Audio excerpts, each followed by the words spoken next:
পার্থগুলো setting করে দিয়ে গেলে কম্পিউটার নিয়ে স্যার কথা বলবো। জি আসসালামু আলাইকুম। আসসালামু আলাইকুম। আমরা আজকে ইকোনমিক্স এর ক্লাস দেখব। ইকোনমিক্সে আমরা গতদিন যে প্রশ্নটা দেখেছিলাম, প্রশ্নটা ছিল এইরকম। এই প্রশ্ন থেকে অনেক কিছু বানিয়ে দেওয়া সম্ভব। দুধ এবং বিস্কুট উৎপাদন করে এমন একটি অর্থনীতির জন্য একটি উৎপাদন সম্ভাবনা রেখা অঙ্কন করুন এবং ব্যাখ্যা করুন। রোগে যদি ওই অর্থনীতির অর্ধেক গরু মারা যায় তাহলে এই অবস্থা শেষে কি হবে? এই প্রশ্নটা আমরা গতদিন আলোচনা করেছিলাম। আজকে ঠিক আলোচনা করব এরকম একটি প্রশ্ন যে উৎপাদন সম্ভাবনা ফ্রন্টিয়ার ব্যবহার করে দক্ষতার ধারণাটি বর্ণনা করুন। তো সম্পূর্ণ প্রশ্ন যারা ইকোনমিক ওরকম ভাবে পড়ে নাই বা পড়েছেও তাদের কাছে একটু ইকোনমিক্স গুলো কিন্তু আমাদের কাছে একটু অন্য ধরনের। হ্যাঁ, এগুলো কিন্তু আমাদের মানে অ্যাডভান্স ইকোনমিক্স আর কি। তো এখানে আমাদের বলা আছে যে উৎপাদন সম্ভাবনা ফ্রন্টিয়ার ব্যবহার করে দক্ষতা ধারণাটি ব্যবহার করুন। তো এখানে ফ্রন্টিয়ার বলতে বোঝাচ্ছে যে উৎপাদন সম্ভাবনা ফ্রন্টিয়ার হলো সেই গ্রাফ যা নির্দিষ্ট পরিমাণ সম্পদ এবং চলতি প্রযুক্তি ব্যবহারের সাপেক্ষে দুটি পণ্যের বিভিন্ন উৎপাদন সম্ভাবনা নির্দেশ করে। তাহলে ফ্রন্টিয়ারটা মূলত একটি গ্রাফ যার দ্বারা আমরা দুটি পণ্যের উৎপাদন কি হবে সেটা আমরা বুঝতে পারি। যেমন এখানে চিত্রে যদি আমরা দেখি, এই চিত্রে এরকম দেওয়া আছে যে এটা হচ্ছে আমাদের উৎপাদন সম্ভাবনা রেখা। এর আগে যেটা আমরা দেখেছি, এই যে কার্ভ যেটা, এটা উৎপাদন সম্ভাবনা রেখা। এই পাশে আমরা এই ওয়াই অক্ষে, ও থেকে এই ওয়াই অক্ষে বিস্কুট উৎপাদন করি, আর ও থেকে এক্স অক্ষে দুধ উৎপাদন করি। এইরকম দুটা পণ্য এখানে আছে। তাহলে এই দুটা পণ্যের যে উৎপাদন সম্ভাবনা নির্দেশ করতেছে, এটাকে আমরা উৎপাদন সম্ভাবনা ফ্রন্টিয়ার বলি। তো তাহলে এখানে একটি পণ্যের উৎপাদন কেবলমাত্র অন্য পণ্যের উৎপাদনকে ত্যাগ করে বাড়ানো যায়। নির্দিষ্ট পরিমাণ সম্পদ ও চলতি প্রযুক্তি ব্যবহার করে উৎপাদন সম্ভাবনা রেখার বিভিন্ন বিন্দুতে যে উৎপাদন হয় তা হলো দক্ষ উৎপাদন। অপরদিকে উৎপাদন সম্ভাবনা রেখার ভিতরে যে কোনো বিন্দুতে যে উৎপাদন হয় তা হলো অদক্ষ উৎপাদন। নিম্নের চিত্রের সাহায্যে উৎপাদন সম্ভাবনা ফ্রন্টিয়ার ব্যবহার করে দক্ষতা ধারণাটি বর্ণনা করা হলো। এখন এই প্রশ্নটা অনেক ইম্পর্টেন্ট একটা প্রশ্ন। তো দক্ষ বলতে আমরা কি বুঝি? আমরা ব্যাংকে বিশেষ করে অনেক সময় দেখি যে অনেকেই অনেক কাজ করে। অনেকেই একটি কাজ করতে দেখা যাচ্ছে যে 10 মিনিটে শেষ করে, আবার ওই কাজে আরেক অফিসার দেখা যাচ্ছে যে 1 ঘন্টা লাগাচ্ছে। এরকম হয়, ব্যাংকে এরকম আছে। তো এট এ টাইমে একজন কাজ করতে এট এ টাইমে দেখা যাচ্ছে যে অল্প সময়ের মধ্যে হয়, আর একজনের অনেক সময় লাগে। বা একই কাজই সে প্রত্যেকদিন একই কাজই 1 ঘন্টা করে লাগতেছে একটা কাজ করতে। তাহলে 1 ঘন্টা করে যদি একটা কাজ করতে লাগে, তাহলে আরেকজন যদি ওই কাজ করে তাহলে প্রথম দিন লাগবে 1 ঘন্টা, তারপরে 40 মিনিট, তারপরে লাগবে হচ্ছে 35 মিনিট, তারপরে 30 মিনিট, এরকম সময় কমে আসবে, তাই না? তাহলে যার সময়টা কমে আসতেছে সে হলো দক্ষ, মানে সেটা হচ্ছে দক্ষ ম্যান পাওয়ার। আর যার সময় 1 ঘন্টায় লাগে সে হচ্ছে অদক্ষ ম্যান পাওয়ার, তাই না? এটা হচ্ছে আমাদের জনশক্তির ক্ষেত্রে বলতেছে। এটা সহজ একটা উদাহরণ দেওয়ার জন্য বললাম আর কি কথা। তো এরকম হয় আমাদের কাজকর্মের ক্ষেত্রে, এরকম হয়। তাহলে আমরা এই দক্ষ উৎপাদন বলতে কি বুঝবো, দক্ষতা বলতে কি বুঝবো? উৎপাদনে আমরা যদি সর্বোচ্চ মাত্রা, ধরুন আমরা শ্রম ও মূলধন, বা মূলধন শ্রম আমরা ইউজ করলাম 1 লক্ষ টাকা, আর এদিকে আমরা প্রযুক্তি ইউজ করলাম 50,000 টাকা। তাহলে মোট হচ্ছে কত? 1,50,000 টাকা আমরা ইউজ করলাম। এই 1,50,000 টাকা ইউজ করে যদি আমরা সর্বোচ্চ উৎপাদন করি, তাহলে আমাদের কাছে এটা দক্ষ ধারণা দিবে আর কি, দক্ষতার পরিচয় দিবে। আর যদি সর্বোচ্চ উৎপাদন না করি তাহলে আমাদের এটা দক্ষতার পরিচয় দিবে না, অদক্ষতার পরিচয় দিবে। তো এক্ষেত্রে আমাদের এই যে উৎপাদন সম্ভাবনা রেখা যেটা বলা আছে, এই যে উৎপাদন সম্ভাবনা রেখা, এখানে সে কথাটা বলা আছে যে যেটা পড়লাম আমি, কেবলমাত্র একটি পণ্যের উৎপাদন কেবলমাত্র অন্য পণ্যের উৎপাদন ত্যাগ করে বাড়ানো যায়। যে আমরা একটি পণ্যের উৎপাদন যদি বাড়াতে চাই তাহলে আরেকটি পণ্যের উৎপাদন আমাদের কমে যাবে। আমরা যদি এট এ টাইমে এই 1 খণ্ড জমিতে যদি আমরা বা কোনো একটা জায়গায় যদি আমরা পুরাটাই ধান উৎপন্ন করি তাহলে আমরা 100 মণ পাবো, কিন্তু এইটুকু জায়গায় যদি আমরা পাট উৎপন্ন করি বা অন্য কোনো সরিষা উৎপন্ন করি এইটুকু জায়গায়, তাহলে এইটুকু জায়গায় আমরা ধান পাবো না, সরিষা পাবো। তখন আমরা দেখা যাচ্ছে ধান 100 মণ পাবো না, ধান পাবো 90, আর হয়তো সরিষা পাবো হচ্ছে 10 মণ। তাহলে সরিষা পাবো হয়তো 10 মণ। তার মানে কি যে এট এ টাইম একটি জায়গায় আরেকটি পণ্যের উৎপাদন যখন আমরা করতে যাব তখন আরেকটি পণ্যের উৎপাদন কমে যাবে। একটি পণ্যের উৎপাদন বাড়াইতে গেলে আরেকটি পণ্যের উৎপাদন কমে যাবে, সে কথা এখানে বলা আছে যে একটি পণ্য উৎপাদন কেবলমাত্র অন্য পণ্যের উৎপাদনের ত্যাগ করেই বাড়ানো যায়, সে কথা এখানে বলা আছে। আর নির্দিষ্ট পরিমাণ সম্পদে চলতি প্রযুক্তি ব্যবহার করে উৎপাদন সীমানা রেখার বিভিন্ন বিন্দুতে উৎপাদন হয় তা হলো দক্ষ উৎপাদন। মানে এই কথাটা বলতে চাচ্ছে এরকম যে আমরা যদি 1 লক্ষ টাকার মূলধন মানে শ্রম মূলধন আর প্রযুক্তি যদি 50,000 টাকা ব্যবহার করে 1,50,000 টাকা ব্যবহার করে এই যে উৎপাদন সম্ভাবনা রেখা আছে, এই উৎপাদন সম্ভাবনা রেখার যে বিন্দুতে হোক মানে যে কোনো বিন্দুতে, এখানে আপনার বিন্দুর কথা যেটা বলা আছে, যেমন এই যে এখানে এ একটা বিন্দু, এ একটা বিন্দু, এ একটা বিন্দু, এ একটা বিন্দু এখানে দেওয়া আছে। এখন এখানে উৎপাদন হতে পারে, এখানে উৎপাদন হতে পারে, এখানেও হতে পারে, এখানেও হতে পারে। এই রেখার যে কোনো বিন্দুতে যে উৎপাদনটা হবে সেটা হচ্ছে দক্ষ উৎপাদন। এই উৎপাদন সম্ভাবনা রেখার যে বিন্দুতে উৎপাদন হবে সেটা হচ্ছে দক্ষ উৎপাদন। কিন্তু এর নিচে যদি উৎপাদন হয়, মানে উৎপাদন এখানে যদি হয়, ধরুন এরকম যদি উৎপাদন হয়, এখানে হলো এরকম হয়, মানে উৎপাদন সম্ভাবনা রেখা ঠেকেনি, টাচ করেনি, তার ভিতরে যদি হয় তাহলে সেটা হচ্ছে অদক্ষ উৎপাদন। সে কথা এখানে বলা আছে যে উৎপাদন সম্ভাবনা রেখার মধ্যে যে উৎপাদন বিভিন্ন বিন্দুতে যে উৎপাদন হয় তা হলো দক্ষ উৎপাদন। অপরদিকে উৎপাদন সম্ভাবনা রেখার ভিতরে যে কোনো বিন্দুতে উৎপাদন হয় সেটা অদক্ষ উৎপাদন। তার মানে ভিতরের যদি উৎপাদন হয় মানে এতদূর পর্যন্ত উৎপাদন হয়, তাহলে এদিকে আমাদের বিস্কুট হচ্ছে এতদূর পর্যন্ত, এদিকে দুধ হচ্ছে এতদূর পর্যন্ত। এই যে আমাদের টাচ হলো না, আমরা এই পরিমাণ আমরা অদক্ষ থেকে গেলাম, মানে আমাদের সম্পদ এবং প্রযুক্তি এই পরিমাণ আমাদের অব্যবহৃত রয়ে গেল, মানে আমরা ঠিক মতো ব্যবহার করতে পারি নাই। এটা হচ্ছে আমাদের কাছে অদক্ষ উৎপাদন।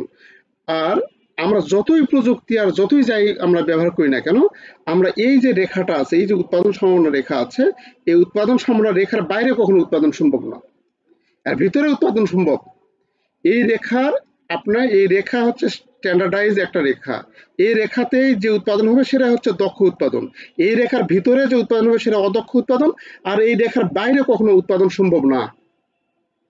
যতই আপনার যতই প্রযুক্তি নিয়ে আসেন এখানে, এই রেখার উৎপাদন বাইরে উৎপাদন সম্ভব না। তাহলে এখন আপনি একটু খেয়াল করুন যে এখানে দেওয়া আছে যেমন লাল বিন্দু, এই লাল বিন্দুতে দেওয়া আছে অদক্ষ উৎপাদন, মানে আমাদের রেখার ভিতরে যে লাল বিন্দু দেওয়া আছে এটা এখানে হতে পারে, এখানে হতে পারে, এখানেও হতে পারে, এখানেও হতে পারে। অর্থাৎ এই কার্ভ রেখা যেটা আছে উৎপাদন সম্ভাবনা রেখার এর ভিতরে যে কোনো বিন্দুতে অদক্ষ উৎপাদন, আর এই রেখার যে কোনো বিন্দুতে দক্ষ উৎপাদন, এই দক্ষ উৎপাদন। আর এই রেখার বাইরে বিন্দু এই যে লাল চিহ্ন দেওয়া আছে ই, এটা হচ্ছে অর্জনযোগ্য উৎপাদন। আপনি 1 খণ্ড জমিতে 1 বিঘা জমিতে আপনি সর্বোচ্চ প্রযুক্তি ব্যবহার করে, সর্বোচ্চ শ্রম দিয়ে, সর্বোচ্চ মূলধন বিনিয়োগ করে সেখানে দেখা যাচ্ছে যে আপনি 30 মণ ধান আপনি উৎপাদন করতে পারলেন। এখন ওই জায়গায় আপনি ধরুন 1,50,000 টাকা খরচ করে 1,50,000 টাকা খরচ করে আপনি ধরো 30 মণ কোনো কিছু তৈরি করলেন বা আপনি সর্বোচ্চ উৎপাদন পারলেন সেখান থেকে, মানে 30 মণ কোনো দ্রব্য উৎপাদন করতে পারলেন। এখন যতই প্রযুক্তি ব্যবহার করেন 1,50,000 জায়গায় 1,60,000, 2,10,000, 3,00,000, 4,00,000 যতই বাড়ান না কেন এই 30 মণের বেশি উৎপাদন হবে না, সে কথা এখানে বলা হচ্ছে আর কি, যে একটা নির্দিষ্ট উৎপাদনের মাত্রা থাকবে তার বেশি কখনো উৎপাদন সম্ভব না। তো সে কথা এখানে বলা আছে। আমরা এই জিনিসটা এই রেখাচিত্রের সাহায্যে ব্যাখ্যা করা আছে এখানে আবার, যে দক্ষ উৎপাদন বলতে উৎপাদন সম্ভাবনা রেখার মধ্যে যে উৎপাদনটা হবে সেটা হচ্ছে আমাদের কাছে দক্ষ উৎপাদন। এখন উৎপাদন সম্ভাবনা রেখা কোনটা আপনার কাছে এটা খটকা লাগতে পারে, এই যে এটা হচ্ছে উৎপাদন সম্ভাবনা রেখা, যে বাঁকা যে রেখাটা এটা হচ্ছে আমাদের কাছে উৎপাদন সম্ভাবনা রেখা। এই রেখার যে কোনো বিন্দুতে এখানে যে একটা বিন্দু আছে, এই দুইটা বিন্দু যে শেষ তা না, এটা এখানে হতে পারে, আপনার চিত্র এখানে হতে পারে, এখানে হতে পারে, এখানে, মানে এই রেখার যে কোনো বিন্দুতে উৎপাদন হচ্ছে আমাদের দক্ষ উৎপাদন। আচ্ছা, এখানে বলা আছে যে ধরুন নির্দিষ্ট পরিমাণ সম্পদ 1 লক্ষ টাকা এবং চলতি প্রযুক্তি 1,50,000 টাকা। চিত্রে ওয়াক্স অক্ষে বিস্কুট পরিমাপ করা হয়েছে, এই ওয়াক্স অক্ষে বিস্কুট পরিমাপ করা হয়েছে এবং ওয়াই অক্ষে আমাদের দুধ পরিমাপ করা হয়েছে। তাহলে নির্দিষ্ট পরিমাণ সম্পদের চলতি প্রযুক্তির সম্পূর্ণ ব্যবহারের সাপেক্ষে ওএক্স চিত্রে ওএক্স অক্ষে দুধ এবং ওয়াই অক্ষে সরি এখানে বলা আছে নির্দিষ্ট পরিমাণ সম্পদ এটা নেই নির্দিষ্ট পরিমাণ সম্পদ ও চলতি প্রযুক্তির সম্পূর্ণ ব্যবহারের সাপেক্ষে ওএক্স চিত্রে ওএক্স অক্ষে দুধ উৎপাদন করলে দুধ উৎপাদিত হবে 40 কেজি। মানে আমাদের এই যে ওএক্স এই অক্ষে যদি আমরা দুধ উৎপাদন করি তাহলে দুধ সর্বোচ্চ উৎপাদন হবে কত 40 কেজি। মানে এই উৎপাদন সম্পন্ন রেখা এই ওএক্স থেকে আমাদের এখানে আসে ঠেকছে, তার মানে 40 কেজি পর্যন্ত আমরা দুধ উৎপাদন করতে পারবো। যে সর্বোচ্চ প্রযুক্তি মানে এই দুটাই 1 লক্ষ টাকা এবং 50,000 টাকা চলতি প্রযুক্তি কাজে লাগায় তাহলে 40 লিটার পর্যন্ত বা 40 কেজি পর্যন্ত আমরা দুধ উৎপাদন করতে পারবো। আবার যদি ঠিক একই রকম ভাবে আমরা ওয়াই অক্ষে কাজে লাগাই, ওয়াই অক্ষে যদি আমরা বিস্কুট উৎপাদন কাজে লাগাই তাহলে আমরা সর্বোচ্চ 40 কেজি বিস্কুট উৎপাদন করতে পারবো। যদি আমরা সবগুলা প্রযুক্তি একত্রে কাজে লাগাই তাহলে হয় 40 কেজি দুধ উৎপাদন করতে পারবো, না হলে 40 কেজি বিস্কুট উৎপাদন করতে পারবো। যে কোনো একটা উৎপাদন করতে পারবো, হয় 40 কেজি বিস্কুট না 40 কেজি দুধ। এখন আপনি যদি মনে করেন যে আমি একটা উৎপাদন কমিয়ে দিয়ে আরেকটা বাড়াবো, তাহলে সেই ক্ষেত্রে এখানে বলা আছে দেখুন যে বিস্কুটের উৎপাদন এখানে যখন 40 কেজি যখন আপনি দুধ উৎপাদন করবেন তখন বিস্কুটের উৎপাদন কোনো হবে না, বিস্কুটের উৎপাদন শূন্য হবে তখন। আবার ওয়াই অক্ষে যখন সর্বোচ্চ কাজে লাগাবেন তখন 40 কেজি দুধ উৎপাদন হবে, তখন দুধের উৎপাদন তখন 0 হয়ে যাবে। হ্যাঁ, যখন সর্বোচ্চ প্রযুক্তি আপনি কাজে লাগাবেন তখন আপনার সর্বোচ্চ যে উৎপাদনটা হবে যে কোনো একটি পণ্যের উৎপাদন হবে। এটা যে কোনো একটি পণ্য উৎপাদন সর্বোচ্চ করতে পারবেন, তখন অন্য দ্রব্যের উৎপাদন 0 হবে। যদি এই দিকে 40 কেজি হন তাহলে এটা উৎপাদন 0 হবে, এরকম কথা বলা আছে। দুধের উৎপাদন কমে 30 কেজি হলে এই দুধের উৎপাদন যদি 40 থেকে কমে 40 থেকে এখানে দেখুন দুধের উৎপাদন কমে 40 থেকে 30 হয়, এই 40 থেকে কমে যে 30-এ আসে এখানে আসে, তখন আমাদের দুধ কত হবে? দুধ আমাদের কি হবে? বেড়ে যাবে। এইদিকে থেকে উৎপাদন এটা যদি টানি আমরা এখানে 10 কেজি, তাহলে আমরা 30 থেকে 40-এ যদি নেমে আসে দুধের উৎপাদন তাহলে 10 কেজি আমার বিস্কুটের উৎপাদন বাড়তেছে। তাহলে এই পণ্যের উৎপাদন কমে গিয়ে এই পণ্যের উৎপাদন বেড়ে গেল। তাহলে দুধের উৎপাদন কমে গেল আর এদিকে বিস্কুটের উৎপাদন বেড়ে গেল। এটা হচ্ছে বলা আছে যে একটি পণ্যের উৎপাদন কমে গিয়ে আরেকটি পণ্যের উৎপাদন বাড়ানো সম্ভব, কিন্তু এট এ টাইম একই সঙ্গে দুইটা পণ্য উৎপাদন বাড়ানো সম্ভব না। তাহলে দুধের উৎপাদন কমে 30 কেজি হলে বিস্কুটের উৎপাদন বেড়ে 10 কেজি হবে, তখন এদের সমন্বয় সূচক বিন্দু কিউ হবে। এদের সমন্বয় সূচক বিন্দু এটি কিউ, এই বিন্দুতে যেটা টেক্সট সেটা হচ্ছে কিউ। এটা সমন্বয় সূচক বিন্দু, মানে এই কিউ দ্বারা আমাদের উৎপাদন সম্ভাবনা রেখাকে এটা প্রকাশ করছে যে আমরা ও 30 কেজি পর্যন্ত দুধ উৎপাদন করছে, আমরা 10 কেজি পর্যন্ত বিস্কুট উৎপাদন করছি। আচ্ছা, আবার দুধের পরিমাণ কমে 10 কেজি হলে মানে 30 লিটার থেকে কমে যদি 10 লিটার আসে, এই 30 লিটার থেকে কমে যদি 10 লিটার নেমে আসে তখন আমাদের এটা কেউ উৎপাদন সম্ভাবনা রাখে এখানে গিয়ে থামবে। এটা যদি আমরা বিস্কুটের দিকে টানি এখানে যাবে, তখন আমাদের হবে কত? 30। তখন আমাদের হবে কত? এদিকে বিস্কুটের উৎপাদন হবে 30 আর দুধের উৎপাদন হবে 10। তাহলে উৎপাদন কমে যখন 10-এ আসবে দুধের, তখন এটার উৎপাদন আর বৃদ্ধি পাবে। একটার উৎপাদন কমবে আর একটার উৎপাদন বৃদ্ধি পাবে। তাহলে এটার সমন্বয় সূচক চিহ্ন হচ্ছে কত? এই যে পি। তাহলে আমরা এই সমন্বয় সূচক বিন্দু যে পি পাবো, এখন এই এ পি কিউ আর এটা যখন আমরা টানবো এরকম আমাদের কার্ভ হবে। এটাই হচ্ছে আমাদের উৎপাদন সম্ভাবনা রেখা। আমাদের যে বিন্দুগুলো আছে এই বিন্দুটা যখন আমরা যোগ করব 4টে বিন্দু, তখন হচ্ছে আমাদের উৎপাদন সম্ভাবনা রেখা। আচ্ছা, এই উৎপাদন সম্ভাবনা রেখার যে কোনো বিন্দুতে উৎপাদন হবে দক্ষ। এই উৎপাদন সম্ভাবনা রেখার যে কোনো বিন্দুতে উৎপাদন হবে দক্ষ উৎপাদন, যেটা প্রথম থেকেই বলতেছি। এখানে এখানে এখানে মানে এই রেখা টাচ করতে হবে, যে উৎপাদনটা হবে সেটা হচ্ছে আমাদের কাছে দক্ষ উৎপাদন। এই রেখার ভিতরে যে কোনো বিন্দুতে অদক্ষ উৎপাদন, এই রেখার বাইরে উৎপাদন সম্ভব না, এই রেখার বাইরে উৎপাদন সম্ভব না। আচ্ছা, সেটা আমাদের এখানে বলা আছে। তো উৎপাদন সম্ভাবনা ফ্রন্টিয়ার ব্যবহার করে দক্ষতা ধারণাটি ব্যাখ্যা। তাহলে আপনি দক্ষতা ধারণাটা কেমনে পেলেন?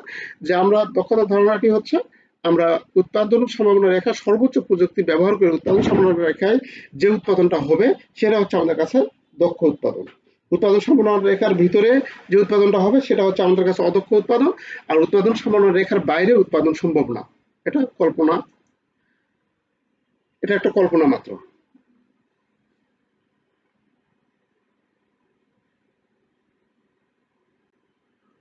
আর এই বিষয়টা এটা আমাদের কাছে অত্যন্ত গুরুত্বপূর্ণ।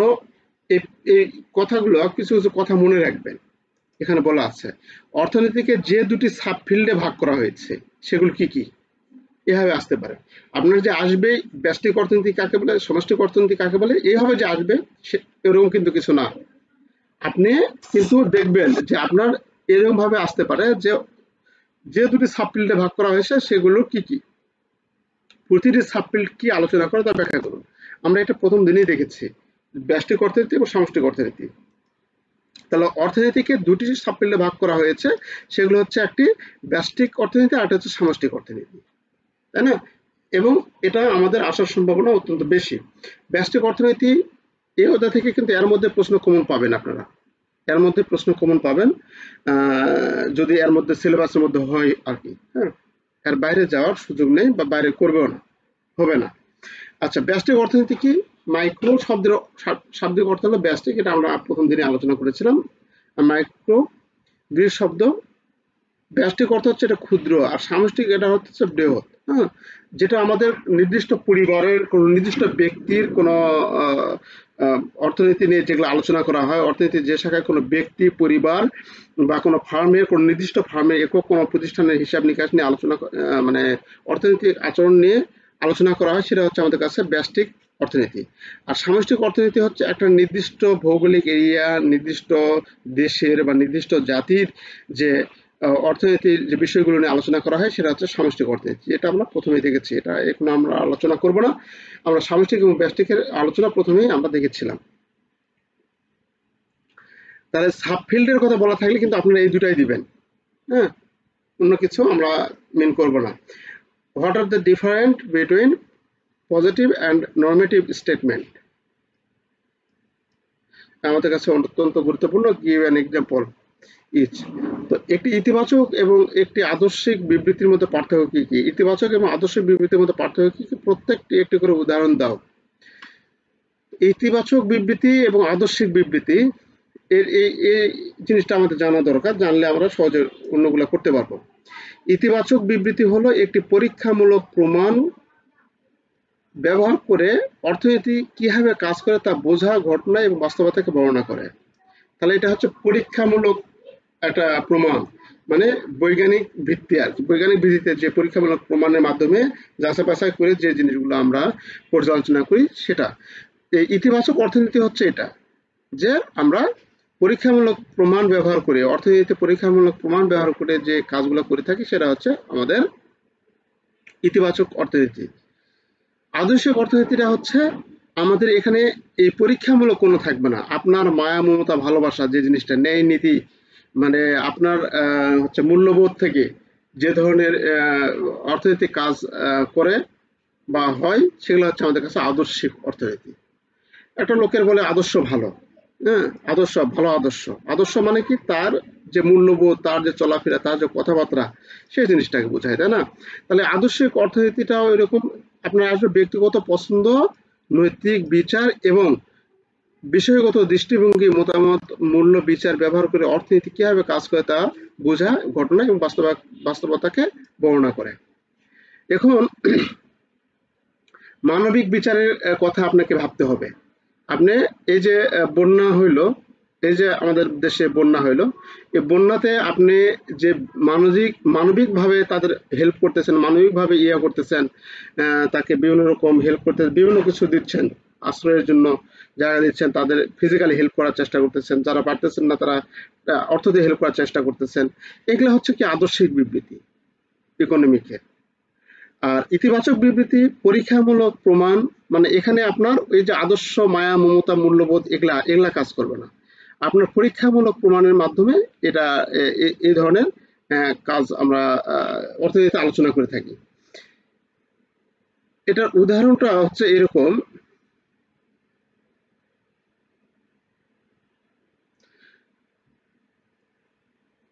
যে আমরা যদি অর্থনীতিতে স্থিতা অবস্থায় রাখতে চাই বা অর্থনীতি যদি আমরা সুদের হার যদি আমরা বাড়িয়ে দিই, আমরা কোনো কারণে আমরা ধরুন আমরা লোনের পরিমাণ আমরা কম দিতে চাই বা লোন দিব না, তাহলে কি করবো? আমরা তাহলে আমাদের ইন্টারেস্টের হারটা বাড়িয়ে দিতে হবে, তাহলে আমাদের লোন নেওয়ার প্রবণতাটা আমাদের কমে আসবে, তাই না? যদি আমাদের কোনো কারণে যদি আমরা ডিপোজিটের চাহিদা বেড়ে যায় তাহলে আমাদের মানে চাহিদা লাগে বা ডিপোজিটের প্রয়োজন হয়, তাহলে আমরা কি করি, আমরা ইন্টারেস্ট রেটটা একটু বাড়িয়ে দিই। তাহলে তখন কি হয়, লোকজন আমাদের এখানে ব্যাংকে ডিপোজিট করে, তাই না? এগুলো হচ্ছে আমাদের পরীক্ষামূলক প্রমাণের মাধ্যমে এই অর্থনীতিগুলো কাজ করে থাকে। আর আদর্শিক বিবৃতি যেটা হলো কি, ব্যক্তিগত পছন্দ অপছন্দ, নৈতিক বিচার, এই জিনিসগুলো নিয়ে কাজ করে। আচ্ছা, এটি উদ্দেশ্যমূলক ও বাস্তবসম্মত হওয়া, অভিজ্ঞতামূলক এবং প্রমাণ এবং পর্যবেক্ষণমূলকের উপর নির্ভর করে। এটি বিষয়ভিত্তিক ব্যক্তিগত মতামত মূল্যবোধের উপর নির্ভর করে। এটি মূল্যহীন এবং নৈতিক বিবেচনার সাথে জড়িত নয়। এটি নৈতিকতার সাথে জড়িত নয়, এটি মূল্যবোধ এবং অন্তর্নিহিত নৈতিক এবং নৈতিকতার আদর্শগত বিবেচনা জড়িত। তা আপনি এই প্রথম সংজ্ঞাটা মনে রাখায় একটু টাফ, বা রাখতে পারলে এটা করতে পারবেন। তাহলে ইতিবাচক হচ্ছে আপনার পরীক্ষামূলক যে প্রমাণগুলো আছে সেটা দ্বারা আমাদের অর্থনীতি যে চালানো হয় সেটা। আর আদর্শিক হচ্ছে আপনার ব্যক্তিগত মূল্যবোধ গুণাগুণ দ্বারা যে অর্থনীতি চালানো হয় সেটা। এটা এভাবে লেখার চেষ্টা করব। এর ইতিবাচক অর্থনীতি, একটি ইতিবাচক বিবৃতির উদাহরণ হলো, অন্যান্য কারণগুলি স্থির রাখা সুদের হার বৃদ্ধির ফলে চাহিদা কমে যায়। এই বিবৃতিটি পরীক্ষামূলক তথ্য দ্বারা যাচাই করা যেতে পারে এবং এটি কোনো মূল্যবোধ বা ব্যক্তিগত মতামতের উপর ভিত্তি করে নয়। আর আদর্শিক হলে, এটা আদর্শিক বিবৃতির উদাহরণ হলো, বিদ্যমান অর্থনৈতিক পরিস্থিতি বিবেচনা করে বিনিয়োগ পরিবেশের উন্নতির জন্য সুদের হার হ্রাস করা। এই বিবৃতি অর্থনীতির উন্নতির জন্য কি করা উচিত সে সম্পর্কে একটি নির্দিষ্ট মূল্যের রায় প্রতিফলিত হয়। এটি একটি ইতিবাচক বিবৃতির মতো বৈজ্ঞানিক তথ্য যাচাই করা যায় না বা হয় না। আচ্ছা, এটা আপনারা আশা করি বুঝতে পেরেছেন। এখন আমরা কেন অর্থনীতিবিদরা মাঝে মাঝে নীতি নির্ধারকদের পরস্পর বিরোধী পরামর্শ দেন।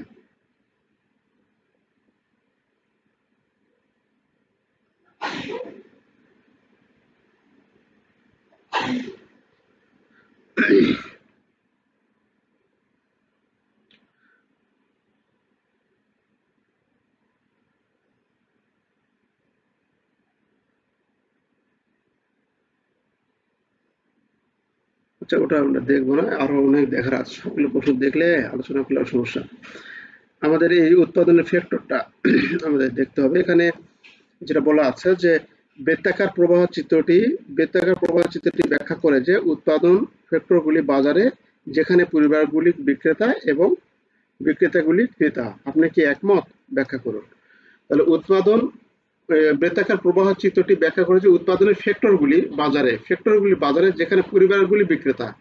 আপনি উৎপাদনের ফ্যাক্টরগুলি যে বাজার রয়েছে, উৎপাদন করতে যে উপাদানগুলি ব্যবহার হয় সেই উপাদানগুলি বাজারে পরিবার, যেকোনো আপনার আমার পরিবার হচ্ছে বিক্রেতা আর প্রতিষ্ঠানগুলি ক্রেতা। আপনি কি একমত?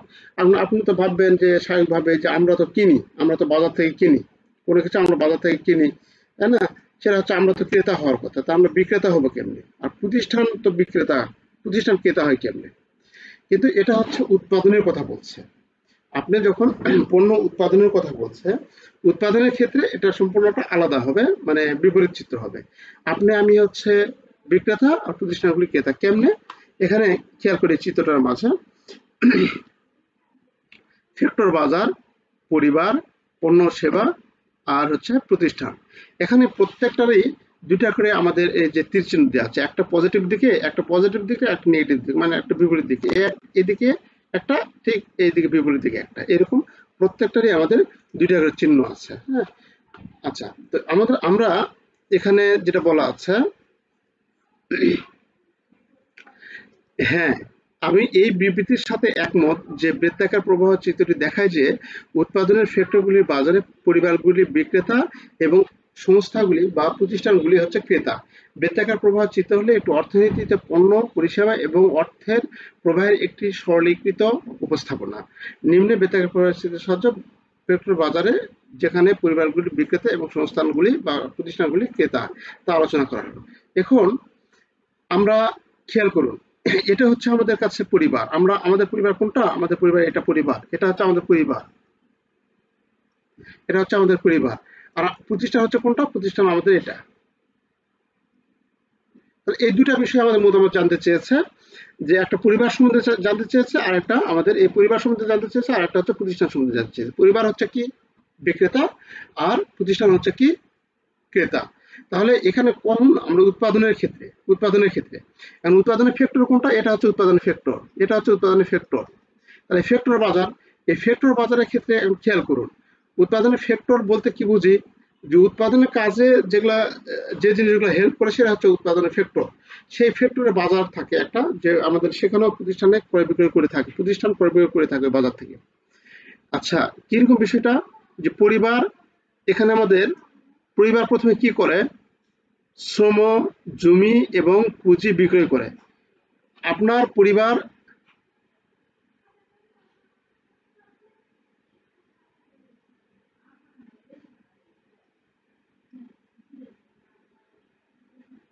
আচ্ছা, আপনার পরিবার কি করছে? শ্রম, জমি এবং পুঁজি কি করছে? বিক্রয় করছে। তাহলে এটা বিক্রয় করছে কার কাছে?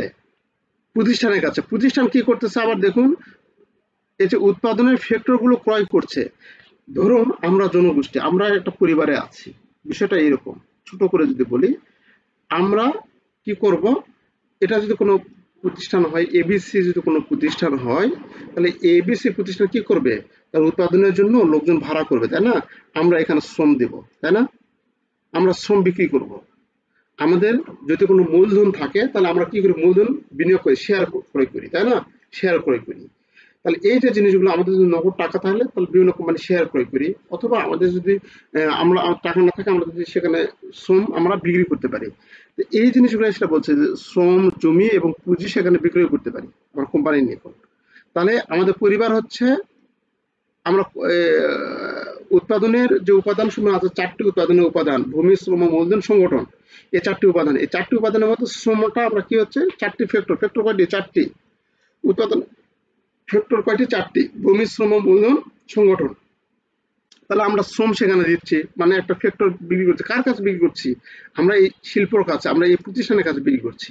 তাহলে আমরা পরিবার কি করতেছি? আমরা বিক্রি করতেছি। কি বিক্রি করছি? শ্রম বিক্রি করতেছি। তাহলে হচ্ছে আমরা বিক্রেতা হিসেবে কাজ করছি। আর এদিকে আবার কি করছে প্রতিষ্ঠান? সেই শ্রমটা কিনে নিচ্ছে তার উৎপাদনের জন্য। তাহলে সেই ফ্যাক্টর বাজার থেকে এই শ্রমিকদের আবার টাকা দিয়ে সে হায়ার করে নিচ্ছে। এটাকে বলে প্রতিষ্ঠানের ক্রেতা। অর্থাৎ প্রতিষ্ঠান উৎপাদনের ফ্যাক্টরগুলি কিনছে, আর পরিবারগুলি উৎপাদন ফ্যাক্টর বিক্রি করছে। এই কথা এখানে বলা আছে। মানে এই চিত্র দ্বারা সেটা আমরা মেন করতে পারি। আর এখানেও আমাদের সে বিস্তারিত বর্ণনা করা আছে, যে চিত্রে পরিবারের উৎপাদনের ফ্যাক্টরগুলি যেমন শ্রম, জমি, পুঁজি ফ্যাক্টর মার্কেটে সরবরাহ বা বিক্রয় করে। উৎপাদনের ফ্যাক্টরগুলির বিনিময়ে পরিবার পেমেন্ট পায়, যা আয় হিসাবে চিত্রে চিহ্নিত হয়। তাহলে এখানে আমরা কি করছি? যে আমরা দিচ্ছি শ্রম, এর বিনিময়ে আমরা কি করছি? আমরা পাচ্ছি কি? টাকা পাচ্ছি। কি পাচ্ছি? মজুরি পাচ্ছি, বেতন পাচ্ছি বা ভাড়া পাচ্ছি। হ্যাঁ, যেটা দেবো সেটা পাবো আমরা, বিনিময়ে এটা পাবো। যদি শ্রম দেয় তাহলে আমরা মজুরি পাবো, যদি জমি দেয় তাহলে আমরা ভাড়া পাবো বা টাকা পাবো, নগদ টাকা। পুঁজি দিলে আমরা সুদ পাবো। এরকম যদি আমরা মূলধন দেয় তাহলে আমরা কি সুদ পাবো? তাহলে একদিকে আমরা দিচ্ছি, আর একদিকে আমরা নিচ্ছি। হ্যাঁ, তাহলে উৎপাদনের ফ্যাক্টর বাজারে তার পরিবার হচ্ছে কি? বিক্রেতা। আচ্ছা, আর এই পরিবারগুলি বিভিন্ন এখানে বলা আছে মজুরি, ভাড়া, সেবা, সুদ ইত্যাদি প্রাপ্ত হয়। তাই আমরা বলতে পারি উৎপাদন ফ্যাক্টরি বাজারে পরিবারগুলি বিক্রেতা হিসেবে কাজ করে। অন্যদিকে বেতাকার প্রবাসীতে দেখা যাচ্ছে উৎপাদনের ফ্যাক্টরিগুলি বাজার থেকে প্রতিষ্ঠান পণ্য সেবা উৎপাদনের জন্য ফ্যাক্টরিগুলি ক্রয় করে। তাহলে এই ফ্যাক্টরিগুলি যে বিক্রি করছে, এটা কে ক্রয় করছে? প্রতিষ্ঠান ক্রয় করে নেয়, ফ্যাক্টরিগুলো ক্রয় করে নিচ্ছে। এই ক্রয়কৃত ফ্যাক্টর করার ফলে কি হচ্ছে? প্রতিষ্ঠানের ফ্যাক্টর ক্রয় খরচ প্রদান, মানে এই ক্রয় করার ফলে এই খরচটা প্রদান করছে। কি খরচ প্রদান করছে? এই যে এই খরচগুলো প্রদান করছে, তাই না? তাহলে প্রতিষ্ঠান হচ্ছে ক্রেতা হিসেবে কাজ করে। তাহলে এখানে আমরা সেটা লিখবো যে বেতাকা প্রবাসীতে দেখা যায় যে উৎপাদনের ফ্যাক্টরগুলি বাজার থেকে প্রতিষ্ঠানগুলির পণ্য বা সেবা উৎপাদনের জন্য উৎপাদনের ফ্যাক্টরগুলি ক্রয় করে থাকে। এর ফলে প্রতিষ্ঠানটি উৎপাদনের ফ্যাক্টরগুলি ক্রয়ের খরচ প্রদান করে। এই ফ্যাক্টর বাজারে প্রতিষ্ঠানগুলি ক্রেতার ভূমিকা পালন করে। তাই আমরা বলতে পারি উৎপাদনের ফ্যাক্টরগুলি বাজারে প্রতিষ্ঠানগুলি ক্রেতা হিসেবে কাজ করে। এভাবে আমরা লিখতে পারি। অনেক গুরুত্বপূর্ণ প্রশ্ন, এটা কিন্তু অনেক গুরুত্বপূর্ণ প্রশ্ন। আসলে চিত্রে এভাবে আমরা দেখাবো। হ্যাঁ, এত কিছু না লিখতে পারে সংক্ষেপে সংক্ষেপে লিখবেন।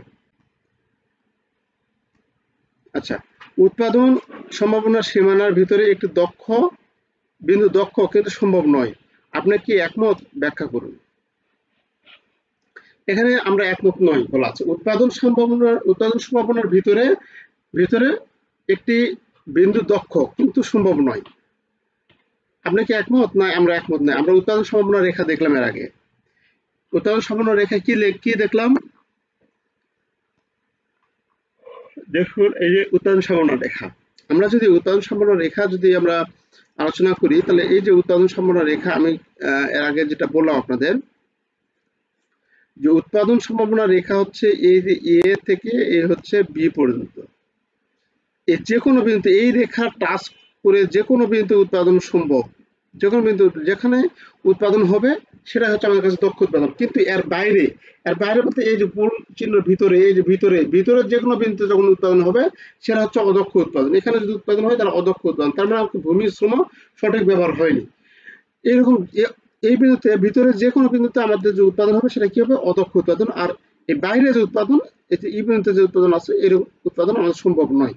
আর বাইরে উৎপাদন কখনো সম্ভব নয়, ভিতরে উৎপাদন অদক্ষ উৎপাদন। দক্ষ উৎপাদন কোনটা? এই লাইনের ভিতরে যে উৎপাদনগুলো হবে সেগুলো হচ্ছে আমাদের দক্ষ উৎপাদন। আচ্ছা, আপনারা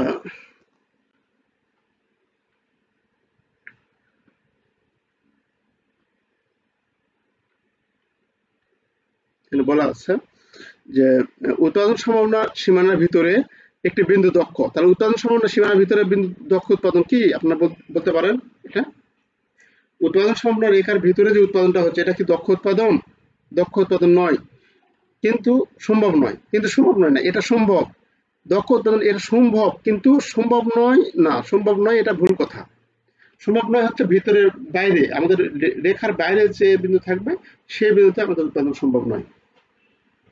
তাহলে এখন বলা হচ্ছে না, আমি এই বিবৃতির সাথে একমত নই যে উৎপাদন সম্ভাবনার সীমান্তে বা উৎপাদন সম্ভাবনার প্রান্তে ভিতরে একটি নির্দিষ্ট কার্যকর